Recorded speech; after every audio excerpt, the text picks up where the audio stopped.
Good morning 7th class. बेटा ये आपकी आज की वर्कशीट है, वर्कशीट नंबर 28। आज हमने जो पढ़ना है वो है राज्य शासन कैसे करता है। कोई भी राज्य जो है वो शासन कैसे करता है, ये हमने इसके बारे में आज जानेंगे। आपको पता है कि हमारा देश भारत राज्यों का एक संघ है, मतलब ग्रुप है, जिसमें 28 राज्य और 8 केंद्र शासित प्रदेश हैं। शासन को सुचारू रूप से चलाने के लिए ये राज्य और केंद्र शासित प्रदेश को हम दोबारा से जिलों और अन्य क्षेत्रों में बांट देते हैं।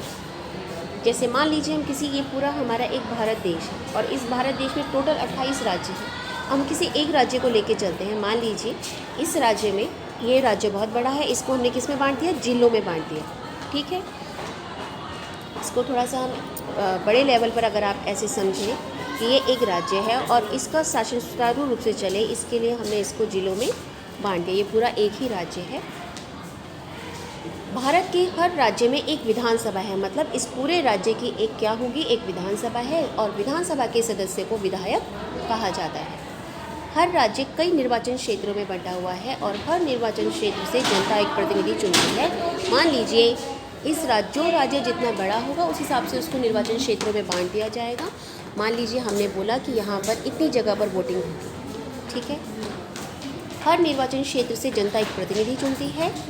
सार्वभौमिक वयस्क मताधिकार के आधार पर क्या होता है सार्वभौमिक वयस्क मताधिकार, मतलब 18 वर्ष से ऊपर कोई भी व्यक्ति जो किसी भी जाति, धर्म, लिंग का हो, उसे वोट देने का अधिकार है, उसे बोलते हैं सार्वभौमिक वयस्क मताधिकार। हर राज्य कई निर्वाचन क्षेत्रों में बंटा हुआ है और हर निर्वाचन क्षेत्र से जनता एक प्रतिनिधि चुनती है जो विधानसभा का सदस्य यानी विधायक बन जाता है। मतलब मान लीजिए हमने इसको इतने ही विधानसभा क्षेत्र में बांटा है, यहाँ से 4-5 व्यक्ति खड़े हुए, ये व्यक्ति जीत गया, यहाँ से ये व्यक्ति जीत गया, तो ये क्या कहलाएगा, ये यहाँ का विधायक कहलाएगा। इस प्रकार से हम कह सकते हैं कि विधायक जनता का प्रतिनिधित्व करते हैं, क्योंकि जनता ने इनको चुना है इसलिए ये जनता का प्रतिनिधित्व करते हैं और इसे इंग्लिश में कहते हैं member of legislative assembly, MLA। ठीक है, इतना हमने समझ लिया। अब आगे देखिए, आपने ध्यान दिया होगा कि चुनाव में लोग अलग अलग पार्टियों के नाम से खड़े होते हैं, इसलिए ये विधायक अलग अलग राजनीतिक दलों के हो सकते हैं। मान लीजिए ये BJP है, ये कांग्रेस है, ये आम आदमी है, ये समाजवादी, तो हर कोई अपना एक नेता खड़ा करता है। ठीक है, और हर क्षेत्र से एक एक व्यक्ति खड़ा होता है।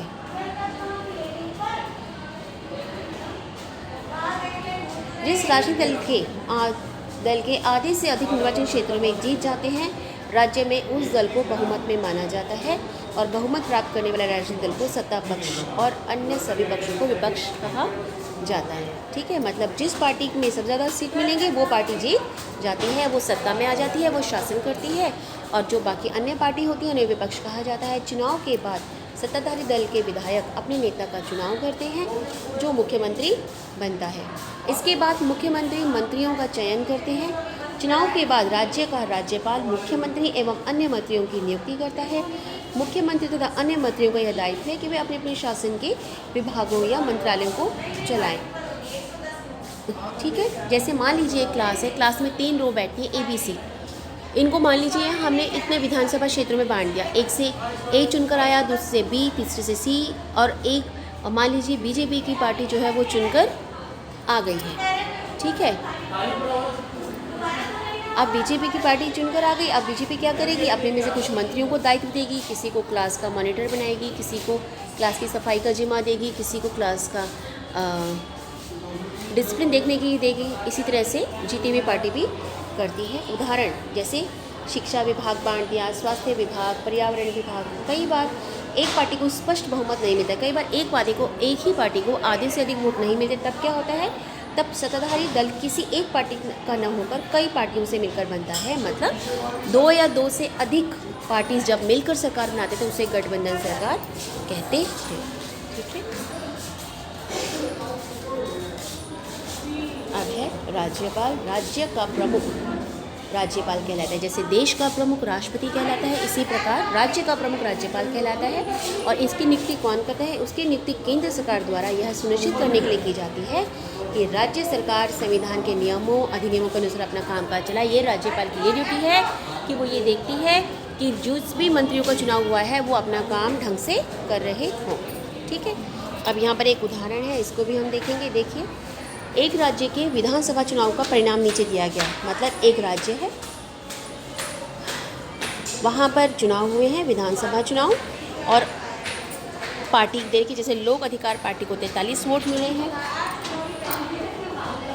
जनता कल्याण दल को 16, अन्य दल को 3 निर्दलीय। अब आपको बताना है कि किस दल की सरकार बनेगी और क्यों। आप खुद बताएंगे कि जिस पार्टी को वोट मिले होंगे ज़्यादा वही अपनी सरकार बनाएगी, क्यों बनाएगी वो भी आप बताएंगे। विपक्षी दल कौन कहलाएगा, मुख्यमंत्री और मंत्री किस दल के बनेंगे, आपने मुझे करके भेजना है। ठीक है, उसके बाद नीचे क्वेश्चंस हैं कि आपके क्षेत्र का विधायक कौन है, ये आप पता करके बताएंगे कि जिस क्षेत्र में आप रहते हैं वहाँ का विधायक कौन है। निर्वाचन क्षेत्र और प्रतिनिधि शब्द का प्रयोग करते हुए स्पष्ट कीजिए कि विधायक कौन होता है, उसका चुनाव किस प्रकार होता है। ऊपर के पैराग्राफ में सब कुछ दिया हुआ है, आप ध्यान से पढ़ेंगे और करेंगे।